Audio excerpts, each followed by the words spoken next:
Assalamualaikum dan salam Sarawakku sayang, bersama saya Lia Amira Anarikos. Fokus malam ini, berita baik untuk warga Sematan apabila Premier Sarawak Datuk Petinggi Tan Sri Dr. Abang Abdul Rahman Zohari Tun Datuk Abang Openg mengumumkan pembinaan hotel penginapan di kawasan itu tidak lama lagi.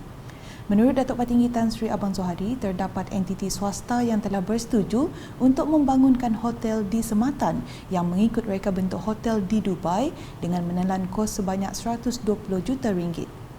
Jadi hari itu saya nak kongsi dengan kita lah. Pihak swasta akan membangunkan penginapan di kawasan Lunduk dan Sematan khasnya Sematan. Jumlah pelaburannya udah confirm tu 120 juta. Udah confirm. Dua. Hotel sikit tu tak langgar saya dah melihat desain hotel tu ialah di Dubai. Pam Hotel, Pam. Apa Jumerah kah apa namanya? Nok kedap. Pokok saya nak mula di Sematan juga. Jadi kita macam dah Dubai kelak. Beliau berkata demikian dalam majlis perasmian pontun dan lanskap tebingan Sungai Sematan pada Sabtu.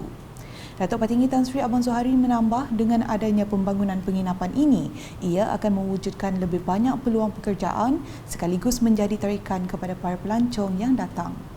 Dalam pada itu katanya kawasan Sematan mempunyai potensi besar untuk berkembang dalam sektor pelancongan. Justru tegas beliau, Kerajaan Sarawak akan terus mempergiatkan usaha membangunkan infrastruktur pelancongan di kawasan berkenaan. Berita seterusnya, Perhimpunan Agung Tri Tahunan Parti Pesaka Bumiputera Bersatu PBB ke-15 yang diadakan pada 17 hingga 19 Jun ini di Pusat Konvensyen Borneo Kuching BCCK bakal menghimpunkan seramai 2,420 orang perwakilan dan pemerhati. Timbalan Premier Sarawak selaku Pengerusi Jawatankuasa Penganjur, Datuk Amar Douglas Ugah Embas berkata, terdapat 16 buah jawatankuasa telah ditubuhkan bagi menentukan kelancaran Perhimpunan Agung kali ini. Ujarnya, semua persiapan telah berjalan lancar termasuk penamaan calon untuk beberapa jawatan. PBB induk, kita ada 1,825 di perwakilan dan permati.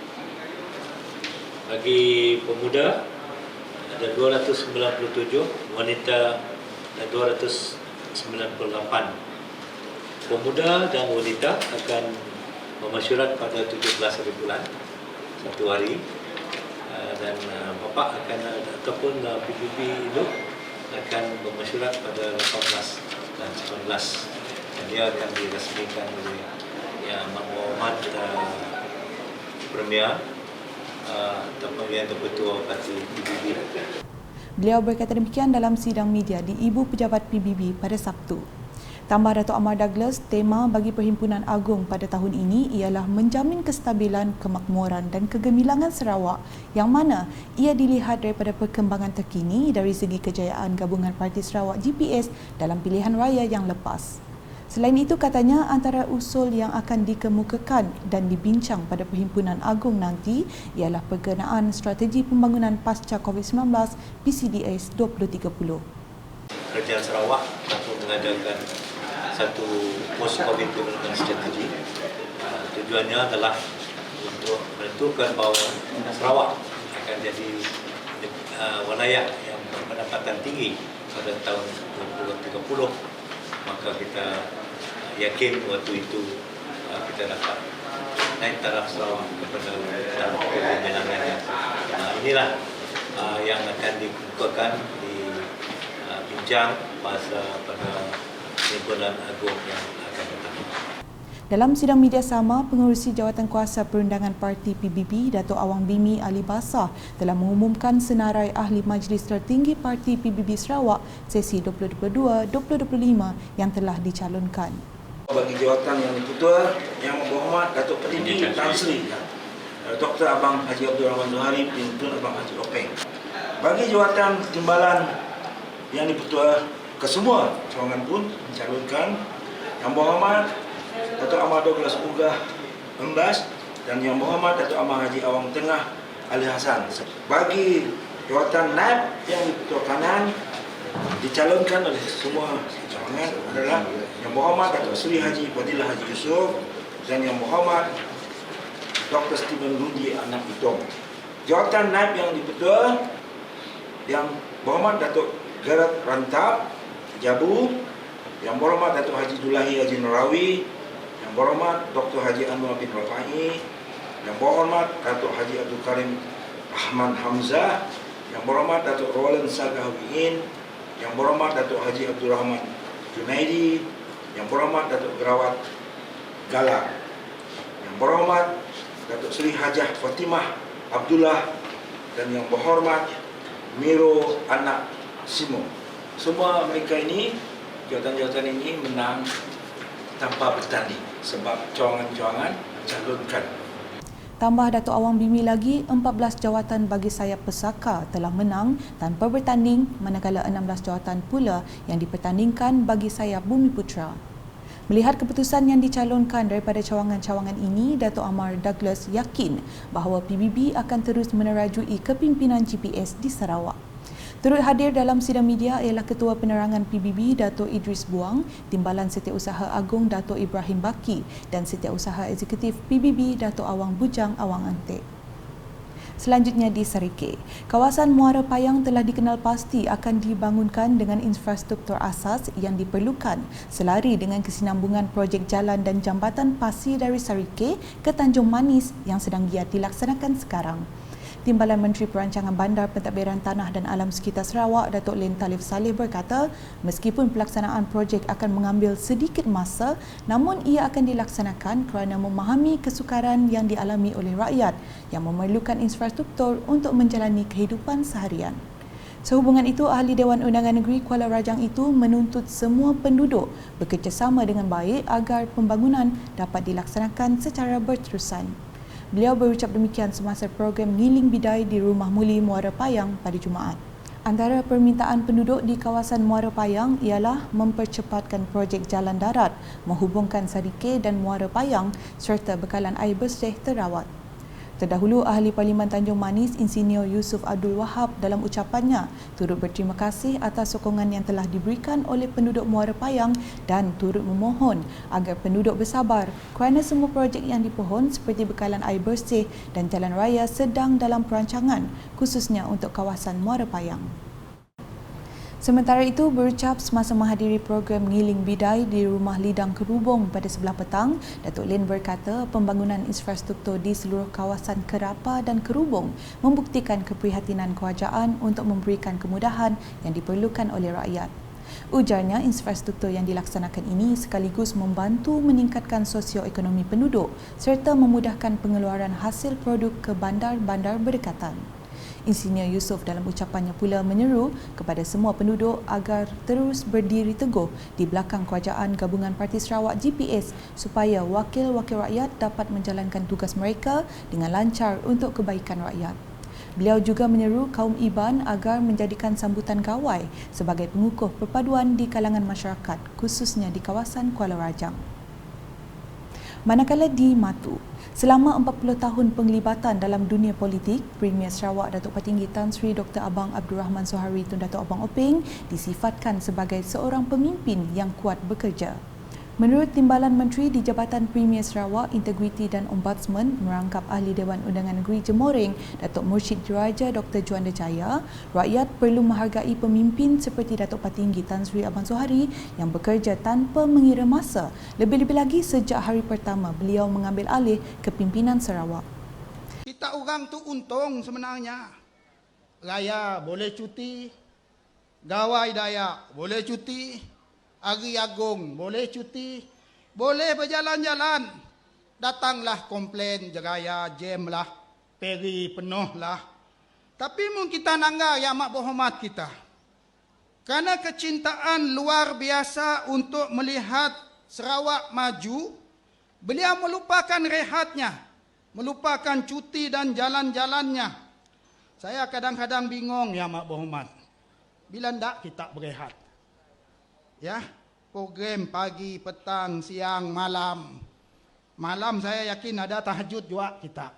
Mencari kekuatan, itu sudah pasti. Saya takut pun ada. bimbang nangga kesihatan kita. Tapi jelas kita nang steady. Ya, nang sentiasa steady. Yang Bapak berhormat, kita 40 tahun dah dalam politik bekerja tanpa henti. Karena itu kita perlu hargai memiliki pemimpin yang kuat bekerja seperti ini. Berucap semasa Majlis Penangguhan Pesta Matu 2022 baru-baru ini, Datuk Juanda turut menegaskan bahawa zaman ini merupakan zaman kerajaan mengotakan janji. Ke arah itu jelasnya, agensi-agensi kerajaan sentiasa bertungkus lumus bekerja siang dan malam bagi memastikan hasrat dan janji Premier Sarawak dikotakan. Apalah guna kita jadi pemimpin? Apakah guna kita jadi wakil rakyat munsik kerja? Tiap 5 tahun jadi wakil rakyat, kami orang dipilih munsik ada hasil, malu. Apalah guna tiap 5 tahun si ada perubahan? Apalah jadi kita mun amanah itu diabaikan, pembangunan tidak dibawa, projek kerajaan tidak diusahakan dan dilobi mbak masuk. Ini zaman YB tidak boleh duduk sahaja. Zaman YB duduk sahaja itu telah berlalu. Kita keakui rakyat kita sudah cerdik menilai dan memerhati.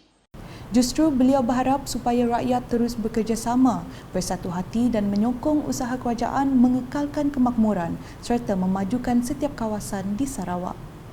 Dalam pada itu, Datuk Juanda memberitahu pelbagai projek di kawasan Matu telah diluluskan oleh Datuk Patinggi Tan Sri Ahmad Zohari sehingga mencapai ratusan juta dalam masa yang singkat. Namun begitu, ujarnya, kemudahan infra dan tempat perniagaan masih menjadi keperluan mendesak untuk kawasan Dewan Undangan Negeri itu. Dalam masa yang singkat, Yang Amat Berhormat telah meluluskan ratusan juta projek di kawasan kita. Dalam pilihan raya yang lepas, saya ada edar buku 5 tahun ya, yang telah diluluskan oleh Yang Amat Berhormat untuk kawasan kita. Takut saya nangga sebenarnya. Banyak. Ya. Dan Alhamdulillah, ada projek yang sudah siap. Ada yang sedang berjalan. Terus terang saya sebut Yang Amat Berhormat, di kawasan tu yang sakit mimit gila.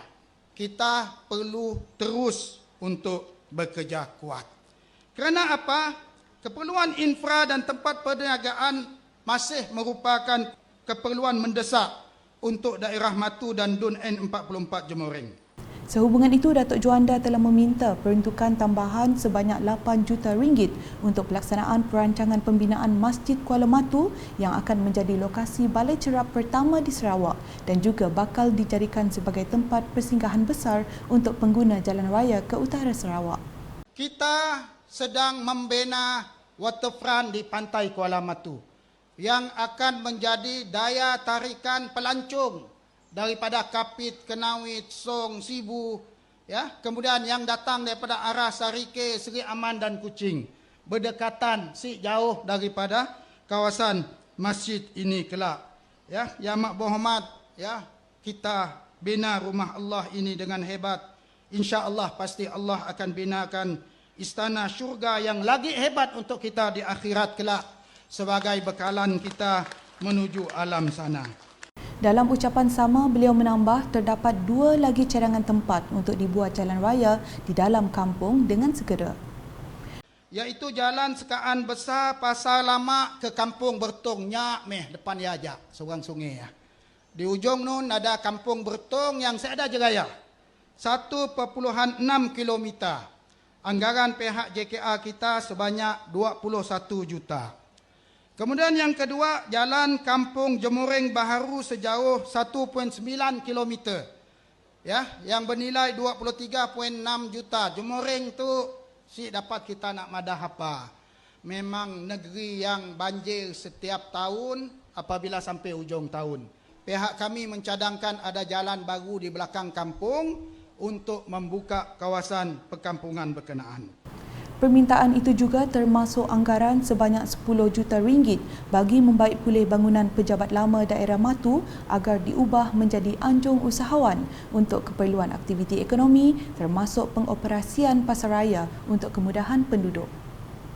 Berikut pula, kepimpinan golongan tuai rumah memainkan peranan penting dalam memacu aktiviti pembangunan di sesebuah rumah panjang. Ahli Dewan Undangan Negeri Bukit Bergunan, Datuk Mong Dagang memberitahu mereka harus memikul tanggungjawab bagi membantu rakyat di bawah pentadbiran mereka untuk berurusan dengan agensi kerajaan.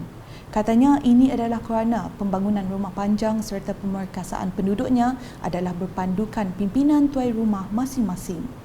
Beliau menjelaskan demikian pada program doa selamat penghulu Menjang Nia di Rumah Murin Kara Atas di Sri Aman pada Jumaat. Sementara itu, Datuk Mong turut menyeru agensi kerajaan agar terus memberi perkhidmatan terbaik dalam menyelesaikan isu-isu yang dihadapi oleh masyarakat tempatan. Program doa selamat itu bertujuan menzahirkan kesyukuran atas pelantikan Menjang Nia sebagai penghulu di kawasan Kara Selanjan yang dilihat akan memudahkan lagi urusan pentadbiran di kawasan Kara.